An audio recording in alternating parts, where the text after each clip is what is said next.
നമസ്കാരം. പിണറായി സഖാവിൻ്റെ ഒരു വീഡിയോ കണ്ടു. ആ വീഡിയോൻ്റെ ഒരു ചെറിയൊരു ഭാഗമാണ് കണ്ടത്. അത് എന്താണ് പറഞ്ഞത്, എപ്പോഴാണ് പറഞ്ഞതെന്നൊന്നും അറിയില്ല. എന്നാൽ ആ വീഡിയോ കണ്ടപ്പോൾ ഒരു കൗതുകം. അദ്ദേഹം പറഞ്ഞതാണ് BJP രണ്ട് കൈ നീട്ടി നിൽക്കുകയാണ്. പണത്തിന് പണം, സ്ഥാനത്തിന് സ്ഥാനം, ഇങ്ങനെ ഒരു എല്ലിൻ കഷ്ണം ഇട്ട് കഴിഞ്ഞാൽ പിന്നാലെ ഓടുന്ന ഒരു ജീവിയാണ് കോൺഗ്രസ്. BJP രണ്ട് കൈ നീട്ടി നിൽക്കുകയാണ്, എല്ലാ രീതിയിലും സ്വീകരിക്കുകയാണ്.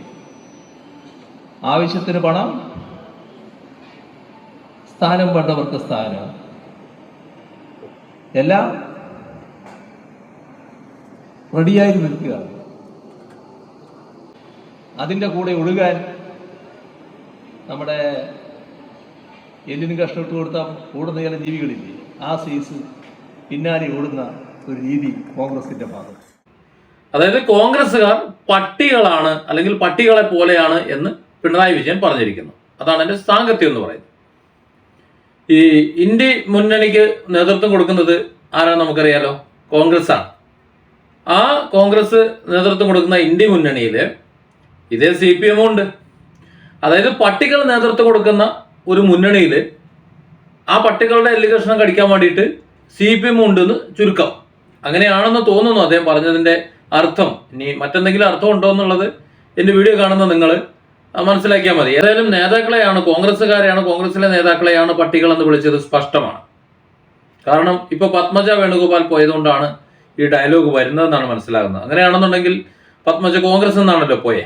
ഏതായാലും ഈ പട്ടികളുടെ നേതൃത്വം അംഗീകരിക്കുന്ന, ഇന്ത്യ പാർട്ടിയുടെ നേതൃത്വം അംഗീകരിക്കുന്ന CPM-നെ യഥാർത്ഥത്തിൽ എന്തൊന്ന് വിളിക്കണം? ഈ പട്ടികൾക്കൊരു പൊതു സ്വഭാവമുണ്ട്. അത് നടന്നു പോകുമ്പോൾ എവിടെയെങ്കിലും ഒരു സ്ഥലത്ത് കാലുകളത്തി മൂത്രമൊഴിക്കും. മൂത്രമൊഴിച്ചു കഴിഞ്ഞാൽ പിന്നെ വരുന്ന പട്ടികളൊക്കെ മണത്ത് നോക്കി അവിടെ വീണ്ടും മൂത്രമൊഴിക്കും. അതങ്ങനെയാണ്, മണം പിടിച്ച് അവിടെ തന്നെ മൂത്രമൊഴിക്കും. പക്ഷെ ആ പട്ടികളൊന്നും ഏതൊരു പ്രത്യേക നിറത്തിലൊന്നുള്ളതല്ല, എല്ലാ നിറത്തിലുള്ള പട്ടികളും അങ്ങനെ വന്ന് മൂത്രമൊഴിക്കാറുണ്ട്. ഒന്നുകൂടി വ്യക്തമായിട്ട് പറയുകയാണെന്നുണ്ടെങ്കിൽ അത് ഇന്ത്യ മുന്നണിയെ നയിക്കുന്ന പിണറായി ഭാഷയിലെ പട്ടികൾ മാത്രമല്ല, മറ്റു പട്ടികളും മൂത്രമൊഴിക്കാറുണ്ട് എന്നർത്ഥം. അങ്ങനെയാണെങ്കിൽ എൻ്റെ ഒരു ചോദ്യം, ഈ ഇന്ത്യ മുന്നണി ഒരുമിച്ച് നിന്ന് BJP-യെ തറപറ്റിച്ചുകൊണ്ട് ഈ രാജ്യത്തെ മുന്നോട്ട് നയിക്കാൻ തെരഞ്ഞെടുപ്പിൽ മത്സരിച്ച് ഒരുമിച്ച് ഭരിക്കാൻ തീരുമാനിച്ചവരാണെന്നുണ്ടെങ്കിൽ ഇങ്ങനെ ആക്ഷേപിക്കാൻ പറ്റുമോ? ഇങ്ങനെ ആക്ഷേപിക്കുന്നത് ശരിയാണോ? ഇവർ അധികാരത്തിലേറി കഴിഞ്ഞാൽ ഇങ്ങനെ പരസ്പരം ആക്ഷേപിക്കുകയല്ലേ, അടിച്ചു പിരിയല്ലേ സാധാരണ ഇത് ചെയ്യുന്നത്. പിന്നെന്താണ് ചെയ്യുക?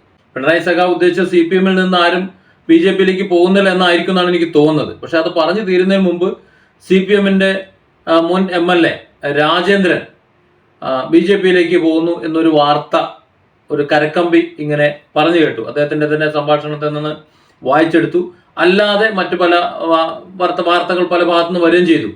പക്ഷെ അദ്ദേഹം പെട്ടെന്ന് തന്നെ ഇപ്പോൾ BJP-യിലേക്ക് പോകും എന്നെനിക്ക് തോന്നുന്നില്ല. അത് കാരണം അങ്ങനെ പോകുമ്പോൾ, അങ്ങനെ പാർട്ടി മാറി പോയി കഴിഞ്ഞാൽ നമ്മുടെ TP ചന്ദ്രശേഖരൻ്റെ മുഖം അദ്ദേഹത്തിന് ഒന്ന് ഓർമ്മ വെക്കുന്നത് നല്ലതായിരിക്കും. അത് ഓർമ്മ കാണും. 51 വെട്ടിൻ്റെ സ്ഥാനത്ത് ഒരു 151 ആകുമോ എന്നൊരു ഭയം ഒരുപക്ഷെ രാജേന്ദ്രന് കാണും. അങ്ങനെ വരുമ്പോൾ പെട്ടെന്ന് ഈ ഒരു കാലത്ത് പോകാൻ സാധ്യതയില്ല. പക്ഷെ മുമ്പ് പോയിട്ടുണ്ട്. അൽഫോൺസ് കണ്ണന്താനത്തിന്റെ കഥ നമുക്കറിയാം, അദ്ദേഹം പോയിട്ടുണ്ട്. പക്ഷെ ഇവിടെ നമ്മൾ മനസ്സിലാക്കേണ്ടത് CPM കേരളത്തിൽ മാത്രമല്ല, ബംഗാളിലുണ്ടായിരുന്നു, ത്രിപുരയിലുണ്ടായിരുന്നു. അവിടെയൊക്കെ എന്ത് കൊടുത്തിട്ടാണ് പോയെന്നറിയില്ല. എല്ല് കഷ്ണം കൊടുത്തിട്ടാണോ ഇനി വേറെ എന്തെങ്കിലും കൊടുത്തിട്ടാണോ പോയെന്നറിയില്ല. അവിടുത്തെ പാർട്ടി ഓഫീസ് അടക്കം വേറെ ഇപ്പോൾ ആരൊക്കെയാണ് കൈ അടക്കിക്കൊണ്ടിരിക്കുന്നത്. ഇനി ഹോട്ടലാണോ, തട്ടുകടയാണോ, മറ്റു പാർട്ടികളുടെ പാർട്ടി ഓഫീസാണോ? പാർട്ടി ഓഫീസും പാർട്ടി പ്രവർത്തകരും പാർട്ടി നേതാക്കളും അടക്കം ഒന്നായിട്ട് പാർട്ടി മാറിയ ചരിത്രവും നമ്മൾ ഇതിനിടയിൽ വായിച്ചു കേട്ടു. എന്നിട്ടും യാതൊരു ഉൾപ്പുമില്ലാതെ തള്ളിവിടാണ് ഇന്ത്യയെ സിംഗപ്പൂരാക്കും. എവിടെ 10 വർഷം ഈ കേരളം ഭരിച്ചു. 10 വർഷം തികയുന്നില്ല, ഇനി കുറച്ചുകൂടെ ബാക്കിയുണ്ട്. ഈ 10 കൊല്ലം CPM കേരളം ഭരിച്ചപ്പോൾ കേരളം എന്തായി? പെൻഷൻ, അതിൻ്റെ കാര്യം തീരുമാനമായി. ആർക്കും പെൻഷൻ ഇല്ല. 7 മാസത്തോളമായിട്ട് പെൻഷൻ ഇല്ല, ക്ഷേമ പെൻഷനുകളൊന്നുമില്ല. ആത്മഹത്യകൾ നടക്കുന്നു, മറ്റൊരു നിവൃത്തിയില്ലാതെ സമരങ്ങൾ നടക്കുന്നു. പലരും ചട്ടി എടുത്തുകൊണ്ട് തെരുവിലിറങ്ങുന്നു. അവർക്ക് ഏക്കർ കണക്കിന് സ്ഥലം പതിച്ചു കൊടുക്കുന്നു. മറ്റ് ചിലരോടൊക്കെ നമ്മുടെ പാർട്ടി നേതാക്കളും അല്ലെങ്കിൽ മറ്റുള്ളവരെ കൊണ്ടുപോയി രക്ഷാപ്രവർത്തനം നടത്തുന്നു. ഇപ്പം അങ്ങനെ രക്ഷാപ്രവർത്തനം ഏറ്റുവാങ്ങാൻ ഒരു കൂട്ടരും കൂടെ ഉണ്ട്. ശമ്പളം കിട്ടുന്നില്ല, സർക്കാർ ഉദ്യോഗസ്ഥർക്ക് ശമ്പളം ഇല്ല. അതുപോലെ കർഷകരുടെ കാര്യം നോക്കുകയാണെങ്കിൽ അവർ കടക്കണിയിലാണ്. അവർക്ക് നെല്ലിൻ്റെയും മറ്റ് ഉൽപ്പന്നങ്ങളുടെ പണം കിട്ടുന്നില്ല. ഇനി അഥവാ കിട്ടുന്നത് തന്നെ ലോണായിട്ട് കൊടുക്കുകയാണ്. ലോണായിട്ട് കൊടുത്തിട്ട് ആ അടവ് അവർ തിരിച്ചടയ്ക്കാത്തതുകൊണ്ട്, സർക്കാർ തിരിച്ചടയ്ക്കാത്തതുകൊണ്ട് അതിൻ്റെ സിബിലും പോയി ആത്മഹത്യ ചെയ്യുന്ന കർഷകർ ഒരു വശത്ത് കിടക്കുന്നുണ്ട്. പിന്നെ തൊഴിലില്ലായ്മ, ഇപ്പോൾ സെക്രട്ടേറിയറ്റ് നടയിൽ കിടക്കുന്നുണ്ട് കുറച്ച് ആൾക്കാർ, റാങ്ക് ലിസ്റ്റിലുള്ളവർ. അവരെ കണ്ടില്ല എന്ന് നടിക്കുകയാണ്. ഇതുവരെ അങ്ങനെ ഒരു കൂട്ടർ അവിടെ ഉണ്ടെന്ന് തന്നെ നമ്മുടെ മുഖ്യമന്ത്രി അറിഞ്ഞിട്ടില്ല. ഇതിനെല്ലാം പോരാഞ്ഞിട്ടാണ് കടക്കണി. ഓരോ ദിവസവും കോടിക്കണക്കിന് രൂപ കടമായിക്കൊണ്ടിരിക്കുകയാണ്. 1 രൂപ വരുമാനം എന്ന് പറയുന്ന ഒരു സംഗതിയില്ല. ചുരുക്കം പറഞ്ഞാൽ കേരളം കുട്ടിച്ചോറാക്കി കഴിഞ്ഞ 9-10 വർഷം കൊണ്ട്. 10 വർഷം, ഈ 9 വർഷത്തെ കണക്കെടുക്കുമ്പോൾ കേരളത്തിന്റെ ഒരറ്റം മുതൽ മരറ്റം വരെയുള്ള മുഴുവൻ കാര്യങ്ങളും എന്ന് പറഞ്ഞാൽ സാമ്പത്തിക അവസ്ഥ, തൊഴിൽ, സാമൂഹ്യാവസ്ഥ, മറ്റ് വികസന പ്രവർത്തനങ്ങൾ, ഇതെല്ലാം കണക്ക് കൂട്ടുമ്പോൾ 10 വർഷത്തെ ഇന്ത്യയുടെ ഭരണം, നരേന്ദ്രമോദി സർക്കാരിന്റെ ഭരണം ഒന്ന് എടുത്ത് നോക്കൂ എന്തൊക്കെയായിരുന്നുള്ളത്. അടിസ്ഥാന സൗകര്യങ്ങളുടെ നില എന്താണ് ഇപ്പോൾ അറിയാലോ. നമ്മുടെ മുന്നിലൂടെ ഹൈവേ അടക്കം മറ്റെല്ലാ, ഈ രാജ്യത്തെന്ന് പറഞ്ഞാൽ അത്ഭുതകരമായ ഒരു വളർച്ചയാണ് ഉണ്ടായത്. IT മേഖലയിൽ ഇന്റർനെറ്റ് എന്ന് പറയുന്ന ഒരു സാധനം ചെന്നെത്താത്ത എല്ലാ മേഖലകളിലും അതെത്തി. ലക്ഷദ്വീപിൽ പോലും ഇത്രയധികം റിസ്ക് എടുത്തുകൊണ്ട് അവിടെ ഹൈസ്പീഡ് ഇന്റർനെറ്റ് അവർ ആസ്വദിച്ചുകൊണ്ടിരിക്കുന്നു. ലക്ഷദ്വീപില് വികസന പ്രവർത്തനങ്ങൾക്ക് തുടക്കം കുറിക്കുമ്പോൾ വലിയ വിവാദം ഉണ്ടായത് ഓർക്കണം നമ്മൾ. അത് ഇവിടെ ജമ്മു കാശ്മീരിലും അതുപോലെ വിവാദം ഉണ്ടായിരുന്നു. പക്ഷെ അവിടെയും ഇപ്പോൾ ജനങ്ങൾ സുഖമായിട്ട് കഴിയുന്നു. അതായത് ഇന്ത്യയുടെ അടിസ്ഥാന സൗകര്യങ്ങൾ വർദ്ധിച്ചത് മാത്രം ലോക രാജ്യങ്ങളില് ഇന്ത്യ എന്ന് പറയുന്ന തലയുയർത്തി നിൽക്കുന്ന ഒരു സ്ഥാനമുള്ള ഒരു രാജ്യമായി മാറി. അത് തന്നെയല്ല ഏറ്റവും ഒരു മെച്ചം എന്ന് പറയുന്നത്. രണ്ട് പാർട്ടികൾ തമ്മിലുള്ള ഒരു കമ്പാരിസൺ അന്ന് പറഞ്ഞാണ്. കാരണം BJP-യിലേക്ക് പോകുന്നത് എല്ലി കഷ്ണം കാട്ടി പോകുന്നത് പറഞ്ഞുകൊണ്ട് മാത്രം പറഞ്ഞാണ്.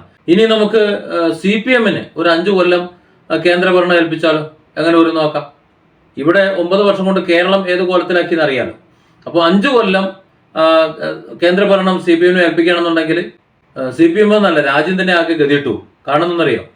ഇവിടെ കേരളം CPM ഭരിച്ചുകൊണ്ടിരിക്കുമ്പോൾ കേന്ദ്രം തരുന്നില്ല എന്ന് പരാതി പറഞ്ഞുകൊണ്ട് കിട്ടുന്നതെല്ലാം വാങ്ങി വെച്ച് ഓവർ ഡ്രാഫ്റ്റും എടുത്ത് വീണ്ടും പരാതിയൊക്കെ പറഞ്ഞ് നാട്ടുകാരെ കണ്ണിൽ പൊടിയിട്ട് എങ്ങനെയെങ്കിലും തട്ടിക്കൊണ്ട് പോകാം. പക്ഷേ കേന്ദ്രഭരണം കൂടെ പിടിച്ചു കഴിഞ്ഞാൽ ആരോട് പറയും? ആര് തരുന്നില്ല എന്നാണ് മറുപടി പറയാൻ പറ്റുക? ചുരുക്കം പറഞ്ഞാൽ 5 വർഷം കൊണ്ട് വല്ല അമേരിക്കയ്ക്കോ ബ്രിട്ടനോ മറ്റേതെങ്കിലും രാജ്യത്തിനോ തീരെഴുതി കൊടുത്തിട്ട് ഇവിടുത്തെ CPM സുഖമായിട്ടിരിക്കും. അതല്ലേ സംഭവിക്കാൻ പോകുന്നത്. അതിനേക്കാളും നല്ലത് അത് തിരിച്ചറിയുന്ന കുറച്ച് ആൾക്കാർ, അത് കോൺഗ്രസിലായാലും കമ്മ്യൂണിസ്റ്റിലായാലും, അവർക്ക് പോയി BJP-യിൽ പോയിട്ട് നന്നായിട്ട് നിൽക്കട്ടെ. അതിനെന്താ കുഴപ്പം? അപ്പോൾ കുറ്റപ്പെടുത്തുമ്പോൾ അതുകൂടി ഒന്ന് അറിഞ്ഞു വേണം കുറ്റപ്പെടുത്താൻ. കഴിഞ്ഞ 9 വർഷത്തെ ഭരണത്തെക്കുറിച്ച് കേരളത്തിലെ പൗരന്മാർ എന്താണ് സംസാരിക്കുന്നത് എന്ന് നമ്മുടെ മുഖ്യമന്ത്രി ഒരിക്കലെങ്കിലും ഒന്ന് ചിന്തിക്കണം.